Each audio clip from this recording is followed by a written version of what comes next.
Have you ever watched Scooby-Doo? I mean, really watched it? If you have, then you've probably been as confused as I have been. Usually, a standard Scooby-Doo episode starts with the gang driving somewhere and a monster appears, though not usually where anyone can see it. Instead, it lurks in the shadows, growing and hissing, and generally acting monsterific. This is the first stumbling block we have to logic in the Scooby-Doo universe. Why exactly would anyone do this? Oh, sure, if they were actually monsters.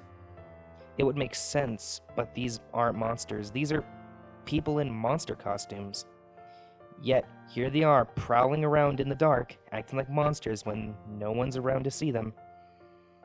Certainly, it's possible that one or two are method actors and really into their role, but that just can't be true for all of them. Speaking of staying in character, the monsters, or rather people in monster costumes, rarely if ever break character. The mystery gang never stumbles upon the monster acting remotely like the person underneath the mask.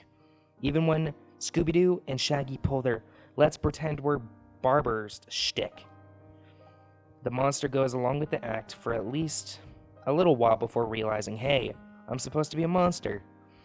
Even when the monster's being tricked, he doesn't act like a human. Perhaps the biggest mystery to the Scooby-Doo is Scooby-Doo himself. Why does this dog talk? Nobody remarks on this side of the show, but clearly, talking dogs are a rarity. As far as I can tell, the only talking dogs in the Scooby-Doo mythos are the Scooby clan themselves.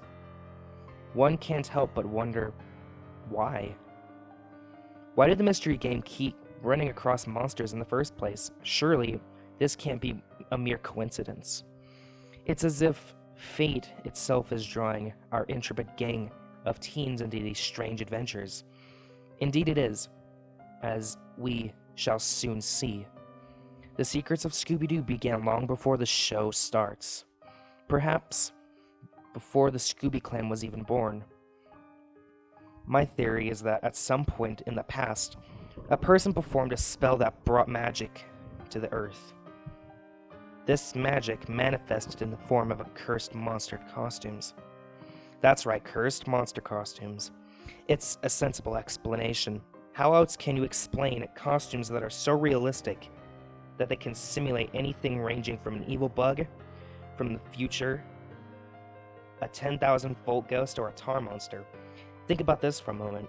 How can anyone take a wetsuit and a car battery and make themselves into an electric monster? Or a tar beast? It's just not possible. At least, without some magic on your side.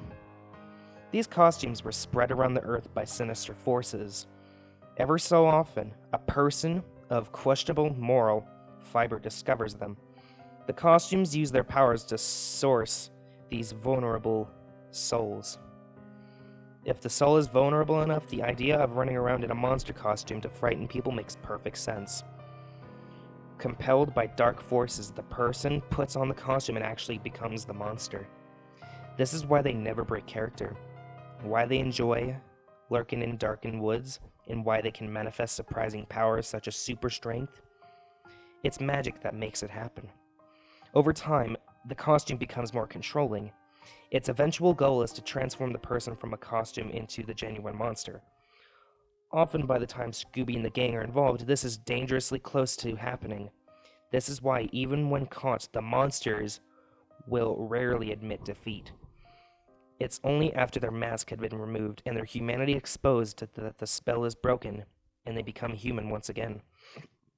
Here's the real twist. What does any of this have to do with Scooby-Doo, you might ask? The entire Doo family is cursed. I don't know why. I don't know if they had anything to do with the magic that unleashed the costumes, or if they just happened to make some powerful enemies. Either way, they were cursed into searching the world for these monsters. This is evident with the sliding scale of humanity exhibited by the Doo family. As for Shaggy, Velma, Fred, and Daphne, I haven't quite figured out their place in the battle.